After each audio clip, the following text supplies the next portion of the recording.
ka-OA daw ng cereal matcha crunch na to. Totoo naman, tignan nyo mga kapatid kung gaano ka-OA sa matcha. Wow! Grabe mga kapatid, nasa ilalim lahat ng matcha niya. Grabe. Mga kapatid, pag bibili po kayo nito, make sure nyo po na alugin nyo siya or kaya ganun-ganun yung haluin nyo mga kapatid para yung pinaka-cream niya po or yung pinaka-matcha niya is mapunta po sa ibabaw. Okay? Dahil buy one take one siya, ilagay natin yung isa. Tingnan nyo. Okay? Uy. Grabe. Dumidikit. Grabe ha. Alam nyo mga kapatid, nagbabalik to ha. After maubusan ng ilang linggo na stock, ayan, bumabalik siya. Tingnan nyo. Oh. Sige. Ngayon yung sabihin sa akin na hindi creamy to. Mga kapatid, ang dami pang pamilya, pang barkada, nako. Kaya mga kapatid, kung gusto nyo rin ng ganito, nako, sa murang halaga lang makakabili kayo nito, buy one take one. O, Queenie, halika dito. Kanina ka pa nananakam. Tikman mo, ipandig mo sa kanila kung gaano ka-crunchy ang ating matcha crunch. Si OA na parang ngayon lang titikman. Ah, lapit doon, lapit Ubusin doon. mo yan, ha? Ubusin mo. Hindi to nakakaumay, ah. Ay. Okay. Sapa, ah. Ayan, tignan. Hindi pa. Ah. Parang patunayan nilang masarap. Sarap na. Ah. Sarap. Sapa. Tama rin hindi. Muna. Halo na. hindi dahil dito kaya naging green yung hair ko ha. Oh, sarap. Crunchy. Crunchy, matchy, creamy, glazy. Hindi ko kasi alam kung ano yung tamang pronunciation na sasabihin ko. Pero mga kapatid, ayan na, sa murang halaga lang, buy one take one, dalawang 360 grams. Ang i-click nyo po dyan sa yellow basket, mga kapatid, is yung buy one take one para buy one take one po yung dumating sa inyo, okay? Kaya kung gusto nyo rin ng ganito, ilalagay ko dyan sa yellow basket, i-check out nyo na!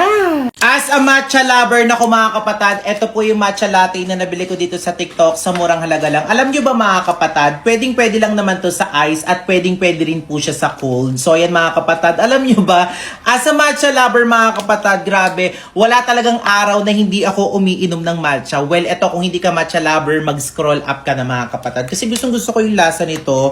Tapos katamtaman lang siya, hindi mo na siya kailangan. Yung iba kasing nagma-matcha lover mga kapatid, yung iba gusto nila lagyan nila ng sugar. Pero ito mga kapatid, kahit hindi mo na lagyan, masarap na po talaga siya. Kasi nga po, matcha latte po siya. So ito yung mga laman niya. Ayan. So madami-dami siya mga laman. Tapos kumuha na rin ako ng iba mga kapatid. Ang sarap talaga nito, oh. Tapos ito yung texture niya mga kapatid, oh. Oy, matchang matcha. Oh, 'di ba? Imagine nyo cold to mga kapatid, hindi po hot to. Lalagyan ko na rin po ng yelo.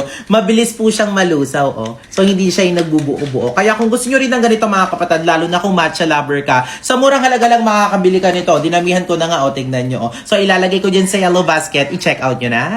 1, 2, 3, 4, 5, 6, 7, 8. Siyempre, siyam mga kapatid. Siyam na matcha latte lang naman mga kapatid yung binili ko dito sa TikTok sa murang halaga lang. Alam nyo mga kapatid, kung matcha lover kayo, kagaya namin ni Mama. Ikaw ba Mama, matcha lover ka din, di ba? Mahilig ka sa mga matcha, di ba? Oh. Pero ito kasi, yung matcha na to mga kapatid, may kasama po siyang latte. Ibig sabihin, mas pinasarap pa siya at may mas lasa po siya mga kapatid. Ang nakakatuwa dito mga kapatid, sa murang halaga lang, marami siyang laman. Oh.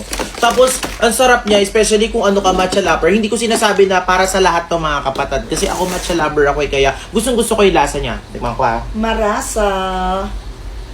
Pwede sa malamig at pwede rin po siya sa mainit mga kapatid. Tamang-tama! Pang umaga, pang tanghalian. Ako kasi tanghali, mama, kahit tanghali, nag-aano rin ako, nagkakapi din ako.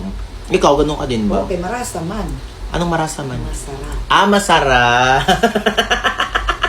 So ayan, kahit sa gabi bago matulog, ganun din ako mga kapatid. So ayan mga kapatid, matcha latte powder po mga kapatid. O, wala na kayong kailangang ihalo dito. Titimplahin nyo na lang siya mga kapatid. Ang sarap. Kaya kung gusto nyo rin ng ganito, ilalagay ko dyan sa yellow basket. I-check out nyo na yan. Matcha lover ka pero hindi mo pa natitikman to. Naku mga kapatid, pag dumaan to sa FYP mo, ito na yung chance mo para bumili ka nito. Alam nyo, nakakatuwa dito mga kapatid. Bukod sa mura na nga, ang tawag dito is matcha latte. So ang sarap niya kahit hindi nyo nalagyan ng sugar. Yung iba kasing matcha lover mga kapatid, hindi nila gusto yung matcha lang, lalo na yung mga bagong nag-i-start pa lang tumikim ng matcha, gusto nila may konting tamis. Ito mga kapatid, swak na swak sa inyo to, hindi nakakaumay, hindi po siya nakakasuka. Masarap siya sa panlasa ko. Kung parirating nyo ako as a matcha lover mga kapatid, isa to sa pinakamasarap na natikman kong matcha sa buhay ko. So, i-rate ko siya ng 1 to 10, 10 din siya mga kapatid. Kumbaga yung level at quality yung quality ng lasa nito mga kapatid nakikipagsabayan talaga sa mga masasarap na matcha. So hindi siya pure kasi nga may kasama siyang latte pero mas masarap. Yung iba kasi gusto nila pure lang eh, 'di ba? Kaya kung gusto niyo rin ng ganito mga kapatid, marami po siyang laman. Ilalagay ko diyan sa yellow basket. Hindi kayo magsisisi sa lasa dahil masarap. I-check out niyo na. Ano? Kasi dati mo hindi ka naman po yung sinasabi siya. Nagkakakot ka po kasi nga po bakit? Alam mo na po, matulungan na po po ito nila. Sabi mo na ito sa kanila. Sorry ma, sorry po. Sige po ba na? Kumiyok sa anak mo, panganak mo. Ano mo yung ka rin babae? Oo, ano gagawin ko? Natawa mo kayo ganon. Aba, hindi ko tinatawanan. Hindi ka tinatawanan. Napaka-uwi mo. Naano lang siya sa... Sila lang ako. Hindi niya tinatawanan. Natawa siya sa sinabi kanina. Pero hindi niya tinatawanan yung situation. Dapat di ka gumagano. O yun, na-explain na Ili, na-explain na. Siguro gawain mo, kaya tingnan mo. Ganyan ka talaga.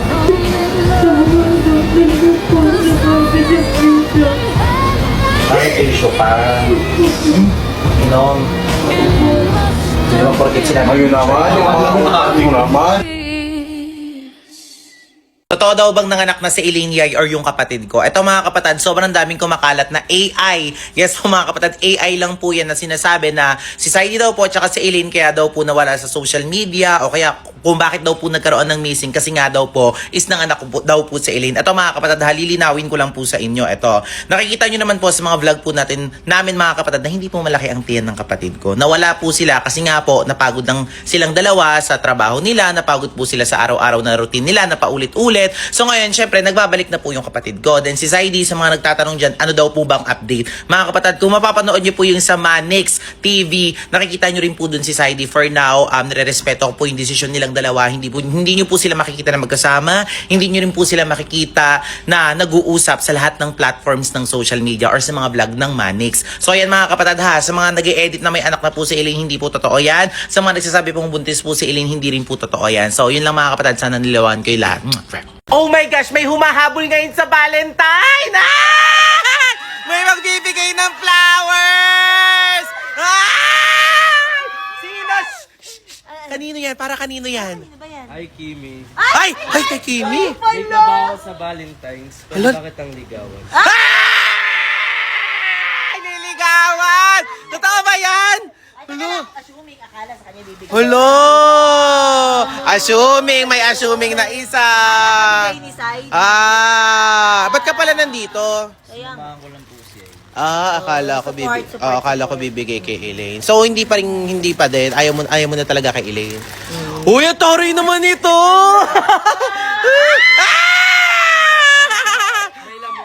May lamok. Oh, yung tanong, pwede ka daw bang ligawan? Oo. Pwede naman. Ang taray! Ay. Ano yan? Ba't may ligawan na nagaganap dito? Ay. Bakit bawal ba? Ano bang bawal yun dito? Bawal dito magligawan? Bakit naman naging bawal magligawan? Eh bakit si Elaine tsaka si Saidi pwede naman? Hindi, basta bawal yan sabi ni Sir Manix. Okay? Wala bawal daw. Si Sir Manix na. Pero syempre, kung ayaw ko kayong isumbong, mag-content na lang tayo. Ano Ay. ayaw mo? Bakit si Adrian? Kaya nga. Eh, syempre siya yung gusto ko eh. Ano? Wait lang, may inaano pa ako. Ay, parang ayaw mo ata eh. Isusumbong kita kay Sir Manix. Ay hindi, sige, okay lang mag-TikTok na kayo. Grabe naman nasira yung proposal. Hulo, pero okay lang yan na. Liligawan ka na! Hala, ba't ganun? Ay! Ba't ganun yung TikTok nila? Kaya nga. Sweet naman. Hala, bakit ang sweet? Naunahan ka. Sweet mo. Ay! Hayaan mo na siya. Basta importante, liligawan ka na, Adrian. Ah!